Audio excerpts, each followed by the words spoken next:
নমস্কার, আমি সুতপা। আজ 15 জুন, শনিবার, সকাল 7:30। আরেকটা ছুটির দিন ছেলে মেয়েদের। দীর্ঘ 1 মাস হতে চলল আমার ঠিকানা বেঙ্গালুরু শহরেই। আজ আমরা সবাই মিলে চলেছি কাছাকাছি কোথাও একটা ঘুরে আসতে। গতকাল অনেক গুগল ঘাটাঘাটির পর শেষমেশ সিদ্ধান্ত হলো শহর থেকে 65 কিলোমিটার দূরে ঈশা ফাউন্ডেশনের তৈরি আদিযোগী দেখতে যাব। সেই মতো সকাল সকাল ঘর থেকেও বেরোনো হয়েছে, কারণ আরো কিছু জায়গা ঘুরে দেখার প্ল্যান রয়েছে আজ সারাদিনে। ঘর থেকে আমাদের গন্তব্যে পৌঁছতে এখন সময় লাগবে প্রায় 2 ঘন্টা মতো। তবে এ পথে প্রাকৃতিক সৌন্দর্য এতটাই সুন্দর যে কিভাবে সময় চলে যাবে বুঝতেই পারবেন না। দূরে নন্দী হিলস আর সবুজ পাহাড়ের গা ঘেঁষে কোথাও বা বিভিন্ন রঙের বাড়ি, আবার কোথাও বা সবুজ চাষের জমি, যার বেশিরভাগই আঙুর ফলের ক্ষেত।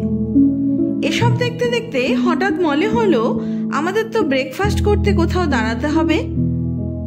সামনেই শ্রীকৃষ্ণ আরামানে রেস্টুরেন্ট। চলুন, ওরা না হয় কার পার্কিং করে আসুক, আমরা ভিতরে গিয়ে দেখি এখানে কি কি পাওয়া যায়। ভারতবর্ষের এক এক রাজ্যে এক এক ধরনের খাওয়া দাওয়া। এই যেমন এখানে রয়েছে বিভিন্ন ধরনের ভাত, যা কন্নড় ভাষায় বাত বলে, আর তাছাড়াও বিভিন্ন ধরনের ইডলি ধোসা তো আছেই। আমি আর অনুদি নিলাম এখানকার স্পেশাল একটি কম্বো ব্রেকফাস্ট থালি। বাকিরা কেউ অনিয়ন ধোসা, কেউ মশলা ধোসা, কেউ প্লেন ধোসা। থালিতে কি কি দিয়েছে তার নাম মুখস্থ করতে করতে আবারও ভুলে যাচ্ছি আমি। সে যাই হোক, বেশ জম্পেশ খাওয়া দাওয়াই হলো, আর বেশ ভালো সবকিছু খাবার দাবার। এবারে আবার চলুন যাত্রা শুরু করা যাক। আদিযোগীর মূর্তি বা সদ্গুরু সন্নিধি বেঙ্গালুরু থেকে 65 কিলোমিটার উত্তরে চিকবাল্লাপুরা জেলার নন্দী পাহাড়ের কাছে অবস্থিত। এই কেন্দ্রটি বেঙ্গালুরের কেম্পেগৌড়ার আন্তর্জাতিক বিমানবন্দর থেকে 45 কিলোমিটার এবং বেঙ্গালুরুর ক্যান্টনমেন্ট রেলওয়ে স্টেশন থেকে 60 কিলোমিটার দূরে অবস্থিত। বেঙ্গালুরু থেকে সদ্গুরু সন্নিধিতে ট্যাক্সিও পাওয়া যায়, আর ম্যাজিস্টেক বাস স্ট্যান্ড থেকে বাসে চিকবাল্লাপুর গিয়ে তারপর সেখান থেকে অটো বা বাসে একেবারে আদিযোগীর সামনেই পৌঁছানো যায়। কি যে অদ্ভুত সুন্দর সম্পূর্ণ রাস্তাটি তার বলার নয়। চলুন, দেখতে দেখতে পৌঁছে গেছি মেন গেট। তবে এখান থেকে আরো বেশ খানিকটা রাস্তা পেরোতে হবে আমাদেরকে। এখানেও রেস্টুরেন্ট রয়েছে দেখলাম খানিক, ব্রেকফাস্ট করতে পারতাম এখানেই। বেঙ্গালুরুর কাছে আদিযোগী মূর্তিটি আনুষ্ঠানিকভাবে কর্ণাটকের মুখ্যমন্ত্রী কর্তৃক 15 জানুয়ারি 2023 তারিখে উন্মোচিত হয় এবং প্রতিষ্ঠিত হয়েছিল। চিকবাল্লাপুরা জেলার ঈশা যোগ কেন্দ্রে এই গুরুত্বপূর্ণ অনুষ্ঠানটি অনুষ্ঠিত হয়েছিল, যা একটি নতুন আদিযোগী কেন্দ্র প্রতিষ্ঠার সূচনা করে। প্রথম আদিযোগী মূর্তিটি 2017 সালে তামিলনাড়ুর কোয়েম্বাটোরে থিরু নামে অবস্থিত, যা গিনিস ওয়ার্ল্ড রেকর্ডস দ্বারা বৃহত্তম আবক্ষ ভাস্কর্য হিসাবে স্বীকৃত। আর ওই যে দূরে দেখা যাচ্ছে আদিযোগীর আবক্ষ বিশাল মূর্তিটি, যা কোয়েম্বাটোরের অনুকরণেই তৈরি। চারিদিক সবুজ পাহাড়ে ঘেরা, আর তার মাঝে আদিযোগীর উজ্জ্বল উপস্থিতি দূর থেকেই অনুভব করা যাচ্ছে। সকালবেলা হওয়াতে পার্কিং এরিয়া ফাঁকাই প্রায়। ছুটির দিনে অসম্ভব ভিড় হয় এখানে, বিশেষ করে বিকেলের দিকে। 4 চাকা গাড়ির পার্কিং চার্জ 50 টাকা আর 2 চাকার 20 টাকা। তবে পার্কিং এর জন্য রয়েছে বিশাল এরিয়া। চলুন তাহলে যাওয়া যাক এবার সামনের দিকে।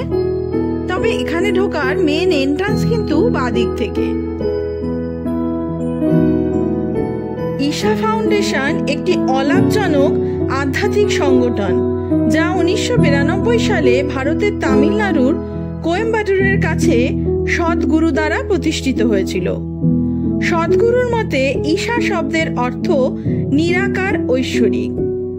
সক্রিয় এবং নিবেদিত প্রাণ স্বেচ্ছাসেবকদের সাথে ঈশা ফাউন্ডেশনের কার্যক্রম বিশ্বজুড়ে মানব ক্ষমতায়ন এবং সম্প্রদায়ের পুনরুজ্জীবনের জন্য একটি সমৃদ্ধ মডেল হিসাবে কাজ করে। ঈশা ফাউন্ডেশন একটি স্বেচ্ছাসেবক পরিচালিত সংস্থা এবং এর লক্ষ্য সকলের শারীরিক, মানসিক ও আধ্যাত্মিক সুস্থতা নিশ্চিত করা। ঈশা ফাউন্ডেশন দ্বারাই এই আদি যোগী নির্মাণ কাজ সম্পন্ন হয়েছে। বেঙ্গালুরুর সদ্গুরু সন্নিধি অভ্যন্তরীণ রূপান্তরের একটি শক্তিশালী কেন্দ্র হিসাবে প্রতিষ্ঠিত হয়েছে। এখানে 112 ফুট উঁচু আদিযোগী যোগেশ্বর লিঙ্গ এবং নাগের মতো পবিত্র স্থান রয়েছে, যেখানে ব্যক্তির তাৎক্ষণিক এবং চূড়ান্ত সুস্থতার জন্য বিভিন্ন নৈবেদ্য ও প্রক্রিয়া উপলব্ধ আছে। প্রতিদিন সকাল 6টা থেকে রাত 8টা পর্যন্ত খোলা থাকে এই স্থান।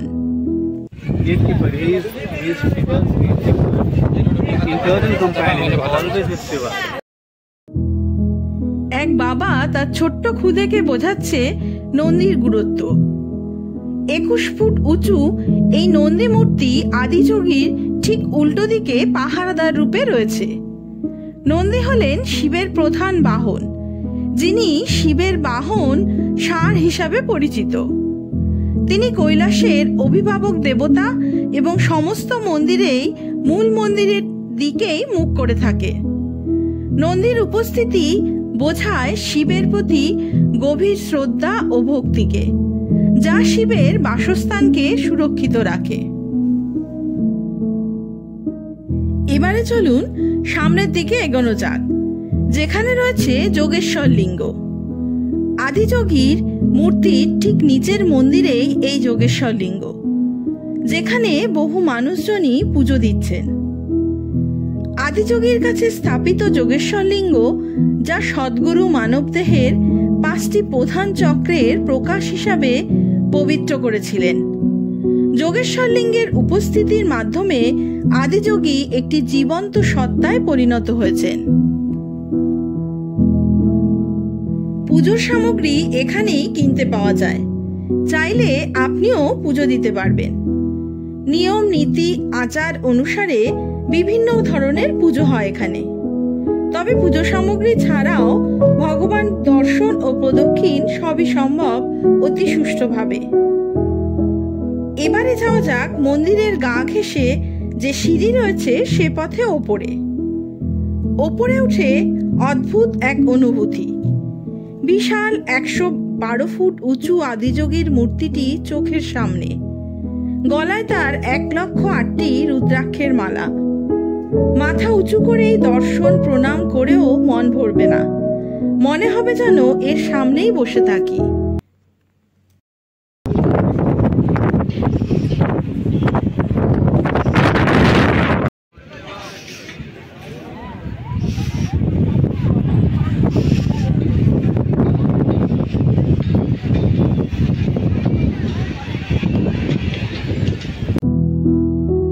15,000 বছরেরও বেশি আগে সকল ধর্মের পূর্বে প্রথম যোগী আদিযোগী তার 7 শিষ্য সপ্তর্ষিদের কাছে যোগ বিজ্ঞান প্রেরণ করেছিলেন।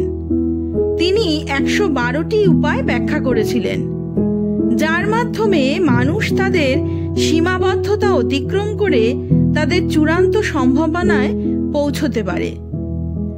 আদিযোগীর দানগুলি ব্যক্তিগত রূপান্তরের হাতিয়ার, কারণ ব্যক্তিগত রূপান্তরই বিশ্বকে রূপান্তরিত করার একমাত্র উপায়। তার মৌলিক বার্তা হল অন্তর্ভুক্তি একমাত্র পথ মানুষের কল্যাণ এবং মুক্তির জন্য। আদিযোগী যোগের উৎস এর প্রতিমুখটি 112 ফুট উঁচু, যা একজন ব্যক্তির সুস্থতা এবং পরম প্রকৃতি অর্জনের জন্য তিনি যে 112টি উপায় দিয়েছিলেন তার প্রতিনিধিত্ব করেন।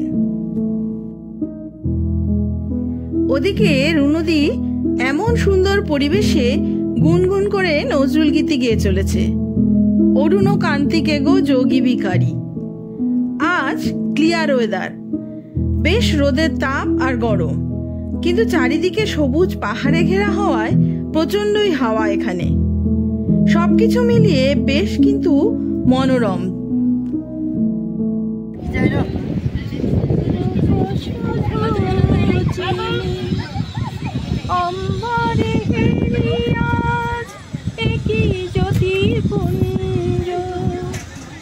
হে গিরিজাপতি কোথা গিরিধারী, অরুণ কান্তিকে গো যোগী ভিখারি।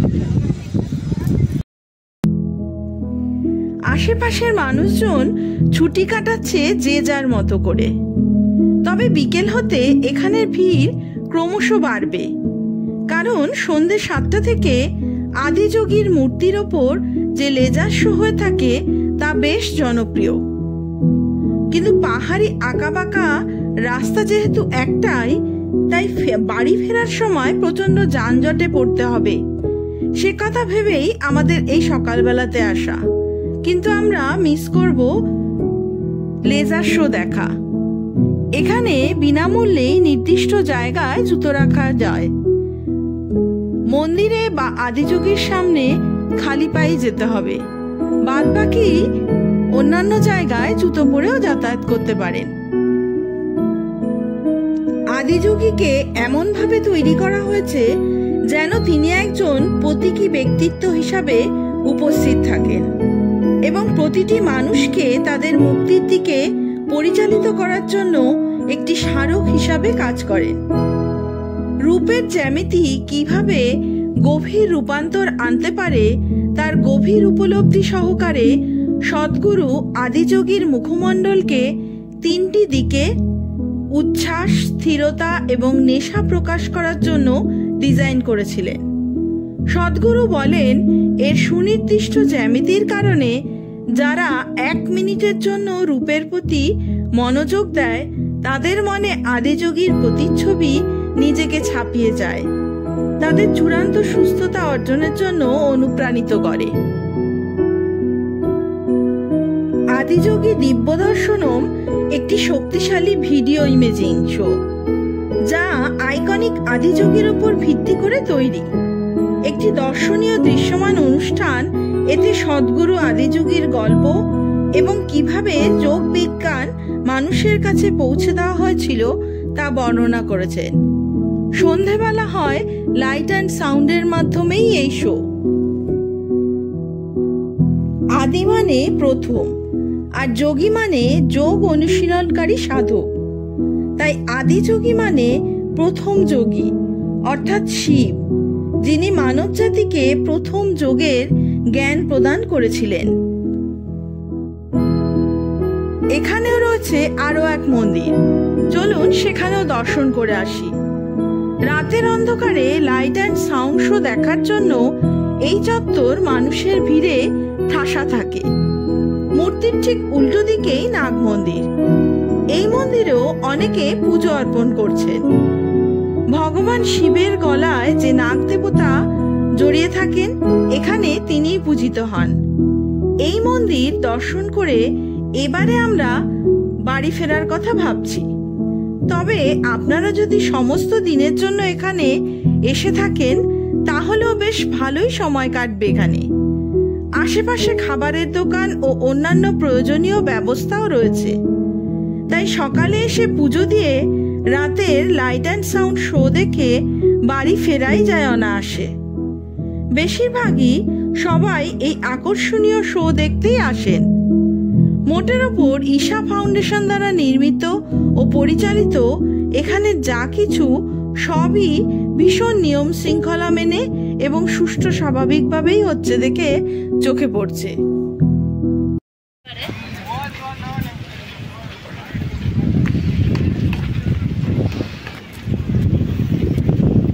প্রচন্ড হাওয়া। রেস্টুরেন্ট এটা, ফ্রেশ হওয়া যাবে, খাওয়া দাওয়া করা যাবে। কোথায় যাবো এবার আমরা? কিরে কোথায় যাবো? দাম কম হয়, একটু দাঁড়াবা সাইড করে। এটা নিতাম আবার একটা কেন বাড়িতে।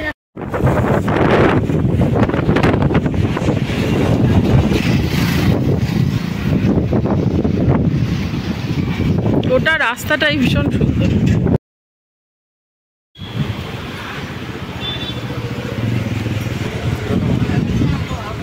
কত? আর ওইটা কত বলেছিল?